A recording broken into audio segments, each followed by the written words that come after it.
നഗരത്തിന്റെ ഹൃദയഭാഗത്ത് സ്ഥിതി ചെയ്യുന്ന ഒരു പ്രശസ്ത കോളേജ്. അത് സാധാരണ കോളേജല്ല.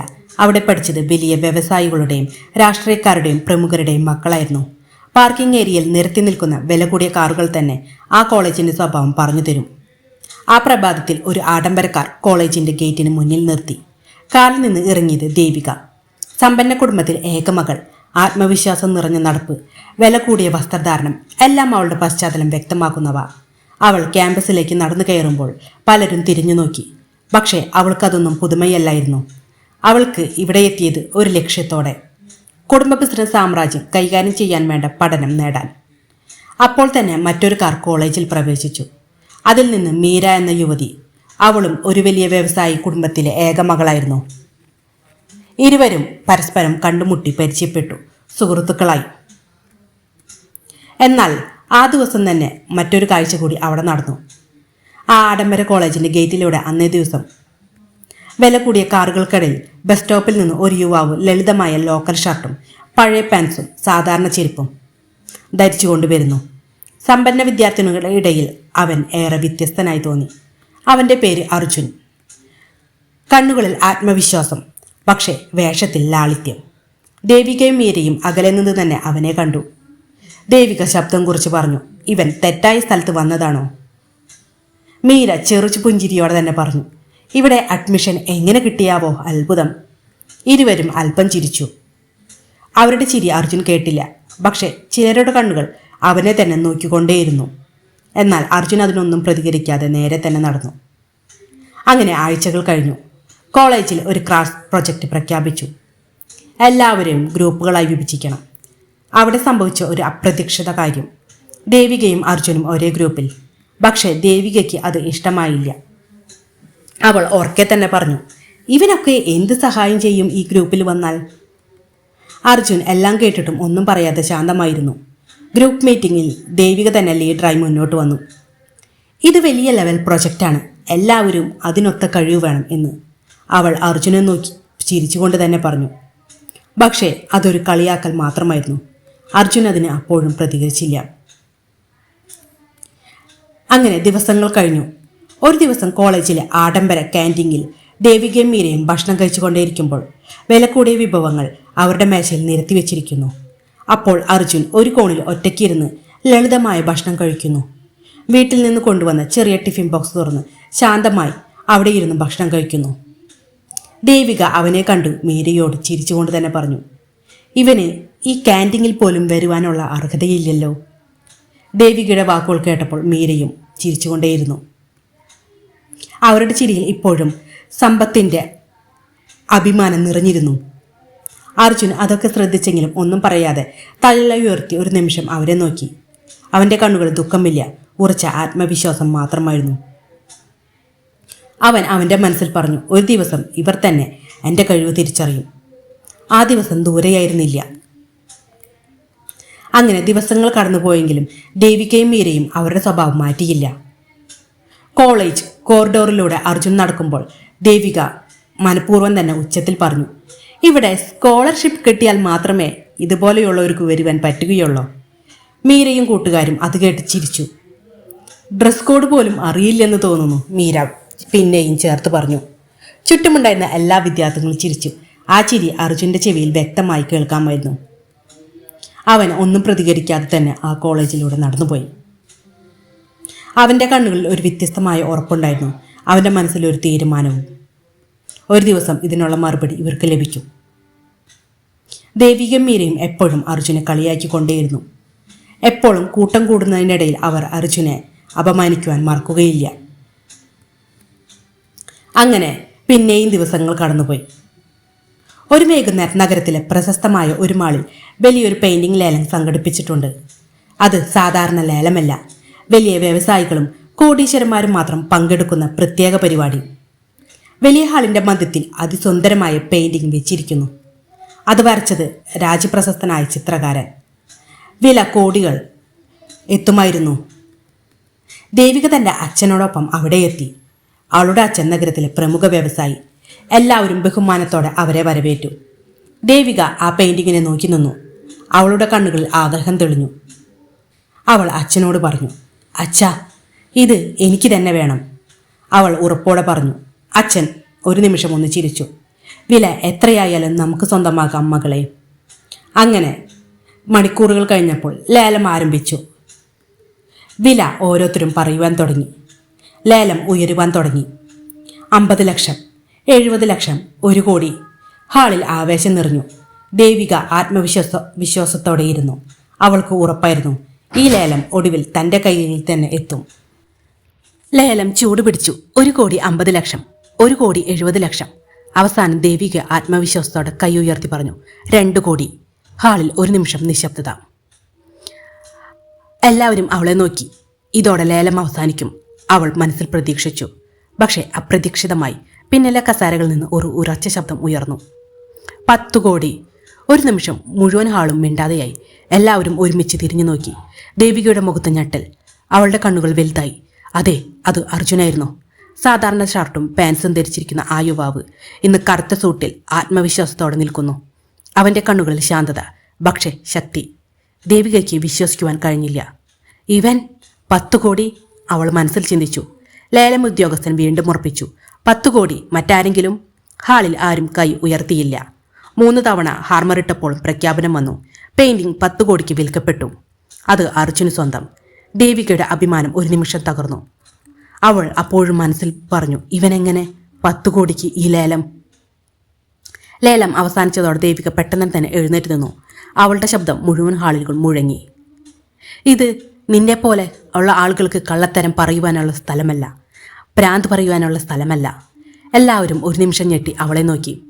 അർജുനും ശാന്തമായി അവളെ നോക്കി. അവൻ്റെ മുഖത്ത് ചെറിയൊരു ചിരി മാത്രം. അർജുൻ ഒന്നും വാദിച്ചില്ല. പകരം തൻ്റെ കയ്യിലുള്ള ചെക്ക് ബുക്ക് എടുത്ത് 10 കോടി എന്ന ഉറച്ച കയ്യൊപ്പോടുകൂടി എഴുതി ലേല സംഘാടനകൾക്ക് കൈമാറി. ഹാളിൽ വീണ്ടും നിശബ്ദത. അപ്പോൾ സ്റ്റേജിലേക്ക് മാളിൻ്റെ MD എത്തി. മൈക്ക് കയ്യിലെടുത്ത് ഉറക്കെ പ്രഖ്യാപിച്ചു, ഇന്ന് ഈ പെയിന്റിംഗ് സ്വന്തമാക്കിയിരിക്കുന്നത് കേരളത്തിൽ തന്നെ ഏറ്റവും ചെറുപ്പത്തിൽ കോടീശ്വരനായ യുവാവാണ്. ഒട്ടേറെ IT കമ്പനികളുടെ ഉടമ മിസ്റ്റർ അർജുൻ വർമ്മ. ഒരു നിമിഷം മുഴുവൻ ഹാളും കയ്യടികളാൽ മുഴങ്ങി. ദേവികയും അവളുടെ അച്ഛൻ ഞെട്ടലോടെ നിന്നു.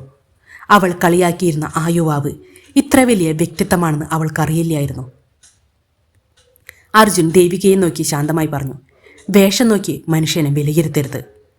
ദേവികയുടെ അഭിമാനം ആദ്യമായി തലകുനിഞ്ഞു. ദേവിക ഒരു നിമിഷം തലകൾ കുനിച്ച് അവിടെ തന്നെ നിന്നു. ഹാളിൽ കയ്യടികൾ ശാന്തമായി. ദേവികയുടെ ഹൃദയം ശക്തമായി ഇടിക്കുകയായിരുന്നു. അഭിമാനത്തോടെ ജീവിച്ച അവൾക്ക് ആ നിമിഷം കണ്ണുകൾ താഴ്ത്താതെ നിൽക്കുവാൻ പോലും ബുദ്ധിമുട്ടായി. അവൾ പതുക്കെ അർജുൻ്റെ അടുത്തേക്ക് നടന്നു. മുഴുവൻ ഹാളും ആ കാഴ്ച നോക്കി നിന്നു. അവൾ അർജുനോട് പതുക്കെ പറഞ്ഞു. അവളുടെ ശബ്ദം ഇത്തവണ മൃദുവായിരുന്നു. ഞാൻ നിന്നെ തെറ്റായി വിലയിരുത്തി. കോളേജിൽ പലപ്പോഴും നിന്നെ കളിയാക്കി. എന്നോട് നീ ക്ഷമിക്കണം. ആ വാക്കുകൾ പറയുവാൻ അവൾക്ക് എളുപ്പമല്ലായിരുന്നു. പക്ഷേ അവൾ ആദ്യമായി ഹൃദയത്തിൽ നിന്നാണ് അത് സംസാരിച്ചത്. അർജുൻ ഒരു നിമിഷം ശാന്തമായി ചിരിച്ചു. ദേവിക, ക്ഷമ ചോദിക്കുവാനും ഒരു ധൈര്യം വേണം. നിനക്കതുണ്ടെന്ന് ഇപ്പോൾ എനിക്ക് മനസ്സിലായി. അവൻ അവളുടെ നേരെ കൈനീട്ടി. വാ, നമുക്ക് പുതിയൊരു തുടക്കമാകാം ഇത്. ദേവിക അവൻ്റെ കൈ പിടിച്ചു. ആ കൈക്കുലുക്കം ഒരു സൗഹൃദത്തിൻ്റെ തുടക്കമായിരുന്നു. അഭിമാനം തകർന്നെടുത്ത് ബഹുമാനം ജയിച്ചു. ഹാളിൽ വീണ്ടും കയ്യടി മുഴങ്ങി. ലേലത്തിലെ സംഭവത്തിൻ്റെ ശേഷം കോളേജിൽ എല്ലാം മാറി. അർജുൻ ആരാണെന്ന് എല്ലാവരും അറിഞ്ഞു. കോളേജ് മൊത്തം അവൻ്റെ വിശേഷം അറിഞ്ഞു. പക്ഷേ ആ മാറ്റം എല്ലാവർക്കും ഇഷ്ടമായില്ല. മീരയ്ക്ക് പ്രത്യേകിച്ച്. മീരയ്ക്ക് ഒരിക്കലും ദേവികയും അർജുനും തമ്മിലുള്ള ആ ഒരു ഫ്രണ്ട്ഷിപ്പ് ഇഷ്ടപ്പെട്ടില്ല. മീര ദേവികയെ എപ്പോഴും കുറ്റം പറഞ്ഞുകൊണ്ടേയിരുന്നു. ദേവിക, നീ എന്തിനാണ് ഇങ്ങനെ അവനുമായി കൂട്ടുകൂടി നടക്കുന്നത്? ഇവൻ നമ്മളെ ഇംപ്രസ് ചെയ്യുവാനാണ് ഇതൊക്കെ ചെയ്യുന്നത്. എന്നാൽ മീരയുടെ ആ വാക്കിന് ദേവിക ശാന്തമായി മറുപടി പറഞ്ഞു. അർജുൻ അങ്ങനെയല്ല മീര, നമ്മളൊക്കെ അവനെ തെറ്റിദ്ധരിച്ചതാണല്ലോ. അവൾക്ക് ദേവികയ്ക്ക് അർജുനോട് പ്രത്യേക ഒരു ഇഷ്ടം തോന്നിയിരുന്നു. അർജുൻ്റെ വിനയം, ചിന്ത, മനുഷ്യസ്നേഹം ഇതെല്ലാം ദേവികയിൽ ആകർഷിച്ചു. അങ്ങനെ അർജുനും ദേവികയും പതുക്കെ പതുക്കെ അടുത്തു തുടങ്ങുന്നു. പക്ഷെ മീരയ്ക്ക് അതൊന്നും സഹിക്കുവാൻ പറ്റുന്നില്ലായിരുന്നു. ഇത്ര വലിയ കോടീശ്വരനായ യുവാവ് ദേവികയെ സ്നേഹിക്കുന്നത് മീരയ്ക്ക് ഒരിക്കലും കണ്ടു നിൽക്കുവാൻ സാധിച്ചില്ല. അങ്ങനെ ദിവസങ്ങൾ കഴിഞ്ഞു. ഒരു ദിവസം കോളേജിൽ വലിയൊരു പ്രൊജക്റ്റ് പ്രഖ്യാപിച്ചു. പാവപ്പെട്ട ആളുകളുടെ ജീവിതം പഠിച്ച് റിപ്പോർട്ട് തയ്യാറാക്കുക. പല വിദ്യാർത്ഥികൾക്കും അതൊരു അസൈൻമെൻറ്റ് മാത്രമായിരുന്നു. പക്ഷേ ദേവിക അർജുനോട് പറഞ്ഞു, എനിക്ക് ഈ പ്രൊജക്റ്റിൽ വിജയിക്കണം. അർജുൻ അവളെ ചേർത്ത് പിടിച്ച് പറഞ്ഞു, ദേവിക, നമ്മൾ പുസ്തകത്തിൽ നിന്ന് എഴുതാതെ നേരിട്ട് അവരുടെ ജീവിതം കണ്ടുപഠിക്കണം. അതിനുശേഷം നീ പ്രൊജക്റ്റ് പ്രസൻറ്റേഷൻ ചെയ്താൽ എന്തായാലും നീയായിരിക്കും വിജയിക്കുക. അങ്ങനെ അർജുൻ ദേവികയെ നഗരത്തിലെ പാവപ്പെട്ടവർ തിങ്ങി താമസിക്കുന്ന പ്രദേശത്തേക്ക് കൊണ്ടുപോയി. അവിടെ ചെറിയ വീടുകൾ, ഇടുങ്ങിയ വഴികൾ, എന്നാൽ മനുഷ്യരുടെ മുഖത്ത് വലിയ പോരാട്ടവും പ്രതീക്ഷയും ഉണ്ടായിരുന്നു. ആദ്യമായി ദേവിക ആ ലോകം അടുത്തു കണ്ടു. ഒരമ്മ കുട്ടികളെ പഠിപ്പിക്കാൻ ശ്രമിക്കുന്നത്, ഒരു തൊഴിലാളി ദിവസവേതനത്തിന് വേണ്ടി കാത്തു നിൽക്കുന്നത്. അവളുടെ കണ്ണുകൾ നിറഞ്ഞു. ഇവരുടെ ജീവിതം ഇത്ര ബുദ്ധിമുട്ടാണോ? അവൾ പതുക്കെ പറഞ്ഞു. അർജുൻ മറുപടി നൽകി, നമുക്ക് ലഭിച്ച സൗകര്യങ്ങൾക്ക് എല്ലാം അത് വെച്ച് നമ്മൾ ഇവരെ നോക്കണ്ട. നമുക്ക് ലഭിച്ച സൗകര്യങ്ങൾ എല്ലാവർക്കും ഇവർക്ക് ലഭിക്കണമെന്നില്ലല്ലോ. പക്ഷേ നമുക്ക് സഹായിക്കുവാനുള്ള ശക്തിയുണ്ടല്ലോ. ദേവിക അവരിൽ ഒരാളായി നിന്നു. അവരുടെ കഥകൾ കേട്ടു. അവരുടെ കുറിച്ചുള്ള കുറിപ്പുകളെല്ലാം എഴുതിയെടുത്തു. അവൾ ഹൃദയത്തോടെ പ്രൊജക്റ്റ് തയ്യാറാക്കി. അതൊരു അസൈൻമെൻറ്റ് മാത്രമല്ലായിരുന്നു അവൾക്ക്. അവളുടെ മനസ്സിലെ മാറ്റത്തിൻ്റെ തെളിവായിരുന്നു. അങ്ങനെ ദിവസങ്ങൾ കടന്നുപോയി. ദേവികയിൽ വന്ന മാറ്റങ്ങൾ എല്ലാം വ്യക്തമായി അർജുന് മനസ്സിലായി. അവൾ കൂടുതൽ ശാന്തമായി, കൂടുതൽ മനുഷ്യസ്നേഹിയായി തീർന്നു. പക്ഷേ ആ മാറ്റം മീരയുടെ ഹൃദയത്തിൽ ദേഷ്യം മാത്രമായിരുന്നു. ദേവിക കൂടുതലും അർജുനുമായി സംസാരിക്കുവാൻ തുടങ്ങി. ലൈബ്രറിയിൽ ഒരുമിച്ചിരുന്ന് സംസാരം, ഒരുമിച്ചിരുന്ന് ഭക്ഷണം കഴിക്കൽ. പക്ഷേ ഇതൊന്നും മീരയ്ക്ക് സഹിക്കാനാവാതെ തുടങ്ങി. ദേവിക മാറിപ്പോയി.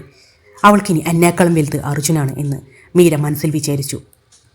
ഒരു ദിവസം കോളേജ് ക്യാൻറ്റീനിൽ മീര നേരിട്ട് ചോദിച്ചു, നിനക്കിപ്പോൾ അവനോടാണ് കൂടുതൽ പ്രാധാന്യം അല്ലേ? ദേവിക ഒരു നിമിഷം ഞെട്ടി. അങ്ങനെയൊന്നുമില്ല മീര, അവൻ നല്ല സുഹൃത്താണ് എൻ്റെ. പക്ഷെ മീരയ്ക്ക് അത് കേട്ടപ്പോൾ വിശ്വാസമായില്ല. അവളുടെ മനസ്സിൽ അസൂയ വളരുവാൻ തുടങ്ങി. സമ്പത്തിൻ്റെയും സ്ഥാനത്തിൻ്റെയും കാര്യമല്ല, ദേവികയുടെ മനസ്സിൽ തൻ്റെ സ്ഥാനം കുറയുന്നു എന്ന ഭയം മീരയിൽ നിന്ന് ഇളവാക്കി. അതുമാത്രമല്ല, അവൾ കോടീശ്വരനായ ഒരു യുവാവുമായി ഇനി സ്നേഹത്തിലാകും. ഒടുവിൽ അർജുനെ തന്നെ വിവാഹം കഴിക്കും എന്ന് മീരയുടെ മനസ്സ് പറഞ്ഞു. പിന്നെയും ദിവസങ്ങൾ കഴിഞ്ഞു. Project presentation ദിവസമെത്തി. ദേവിക ആത്മവിശ്വാസത്തോടെ കോളേജിലെത്തി. ലാപ്ടോപ്പ് തുറന്നു, ഫയൽ ഓപ്പൺ ചെയ്തു. പക്ഷേ ഡോക്യുമെൻ്റ്, അവൾ ലാപ്ടോപ്പിൽ അന്ന് ശേഖരിച്ച എല്ലാ ഡോക്യുമെൻറ്റും അതൊന്നും കാണുന്നില്ല. അവളുടെ ഹൃദയം ഒരു നിമിഷത്തിൽ നിന്നതുപോലെ തോന്നി. എന്തു പറ്റി ഇങ്ങനെ? അവൾ സ്വയം ചോദിച്ചു. അപ്പോഴാണ് അവൾക്കൊരു കാര്യം ഓർമ്മ വന്നത്. ഇന്നലെ ക്യാൻറ്റീനിലിരിക്കുമ്പോൾ വാഷിംഗ് ഏരിയയിലേക്ക് പോയപ്പോൾ ലാപ്ടോപ്പ് ടേബിളിൽ തന്നെ വെച്ചിരുന്നു. എന്നാൽ അതേസമയം അവിടെ മീരയുണ്ടായിരുന്നു. പക്ഷേ ആ സമയത്ത് മറ്റാരെങ്കിലും? ഭയത്തോടെ അവൾ മനസ്സിൽ വിചാരിച്ചു. അങ്ങനെ അവൾ ഓഡിറ്റോറിയത്തിലേക്ക് ഓടിപ്പോയി. അവൾ അപ്പോൾ അവിടെ കണ്ട കാഴ്ച ഞെട്ടിക്കുന്നതായിരുന്നു. അതെ, സ്റ്റേജിൽ പ്രൊജക്ട് സ്ലൈഡുകൾ പ്രൊജക്ടറിൽ തെളിഞ്ഞു നിൽക്കുന്നു. അവളുടെ ഓരോ വാക്കുകളും, ഓരോ റിസർച്ചും, ഓരോ പെയിൻറ്റിങ്ങും. എന്നാൽ അത് അവതരിപ്പിക്കുന്നത് മീരയായിരുന്നു. അതെ, ദേവികയുടെ ആ പ്രൊജക്റ്റ് ഇപ്പോൾ അവതരിപ്പിക്കുന്നത് മീരയാണ്. ദേവികയുടെ കണ്ണുകൾ നിറഞ്ഞു. അവളുടെ പരിശ്രമം, അവളുടെ ഹൃദയത്തിൽ നിന്നുള്ള അനുഭവങ്ങൾ എല്ലാം ഇപ്പോൾ മറ്റൊരാളുടെ സ്വന്തം. എന്നാൽ മീരയാകട്ടെ ആത്മവിശ്വാസത്തോടെ സംസാരിക്കുന്നു. മീര ഉറക്കെ തന്നെ പറഞ്ഞു, ഈ പ്രൊജക്റ്റിനായി ഞാൻ നേരിട്ട് പാവങ്ങളുടെ പ്രദേശങ്ങളിലേക്ക് പോയി പഠനം നടത്തി. ഹാളിൽ ഒരു നിമിഷം കയ്യടി. മീരയുടെ പ്രസൻറ്റേഷൻ അവസാനിക്കുമ്പോൾ ദേവിക ശാന്തമായി സ്റ്റേജിലേക്ക് നടന്നു. ഒരു നിമിഷം അവളുടെ ശബ്ദം മൈക്കിലൂടെ മുഴങ്ങി. ഹാളിൽ നിശബ്ദത. ഈ പ്രൊജക്റ്റ് ഞാൻ തയ്യാറാക്കിയതാണ്. ഇതിലെ ഓരോ വാക്കും, ഓരോ അനുഭവവും എൻ്റേതാണ്. ദേവിക ഉറക്കെ തന്നെ പറഞ്ഞു. മീര അമ്പരന്നു. നീ എന്താണ് പറയുന്നത്? ഉറക്കെ തന്നെ മീര ചോദിച്ചു. അപ്പോൾ അർജുൻ മുന്നോട്ട് വന്നു. അർജുൻ തൻ്റെ ലാപ്ടോപ്പ് പ്രൊജക്റ്റിലേക്ക് കണക്ട് ചെയ്തു. സ്ക്രീനിൽ തെളിഞ്ഞത് ദേവികയുടെ പ്രൊജക്റ്റ് ഫയലിൻ്റെ ഒറിജിനൽ വേഴ്സനായിരുന്നു. തീയതിയും സമയവും സഹിതം അതിൽ ദേവികയുടെ പേര് വ്യക്തമായി. അർജുൻ ശാന്തമായി പറഞ്ഞു, ഫയൽ ഇന്നലെ 8:42 കോപ്പി ചെയ്തിട്ടുണ്ട്. അതുമാത്രമല്ല, ക്യാൻറ്റീനിൽ വെച്ച് മീര ദേവികയുടെ ലാപ്ടോപ്പിൽ നിന്ന് ഫയലുകളെല്ലാം അവളുടെ ലാപ്ടോപ്പിലേക്ക് മാറ്റുന്ന ദൃശ്യവുമുണ്ട് എൻ്റെ കയ്യിൽ. ഹാളിൽ ചർച്ചകൾ ഉയർന്നു. മീരയുടെ മുഖം മങ്ങിപ്പോയി. അവൾക്കിനി മറയ്ക്കുവാൻ ഒന്നുമില്ലായിരുന്നു. അവൾ പതുക്കെ തലകുനിച്ച് പറഞ്ഞു, അത് എനിക്ക് തെറ്റുപറ്റി. എന്നോടെല്ലാവരും ക്ഷമിക്കണം. ദേവികയുടെ കണ്ണുകളിൽ കണ്ണുനീർ. അവൾക്ക് വേദനയുണ്ടായിരുന്നു, പക്ഷേ കോപമില്ല. അവൾ മൈക്ക് താഴെ വെച്ചു അർജുനെ നോക്കി. അർജുൻ്റെ അരികിലേക്ക് പോയി. നന്ദി എൻ്റെ കൂടെ നിന്നതിന്. ദേവിക അർജുനെ ചേർത്ത് പിടിച്ചു. ഹാളിൽ കയ്യടി മുഴങ്ങി. സത്യവും വിശ്വാസവും ജയിച്ചു. മീര തലകുനിച്ച് നിൽക്കുകയായിരുന്നു. അവൾക്ക് ഇന്ന് ഒരു പാഠം ലഭിച്ചു. അഭിമാനം, അസൂയ എല്ലാം തെറ്റാണ്. ഇവരുടെ ബന്ധം ശക്തമാണ്, വിശ്വാസവുമാണ്.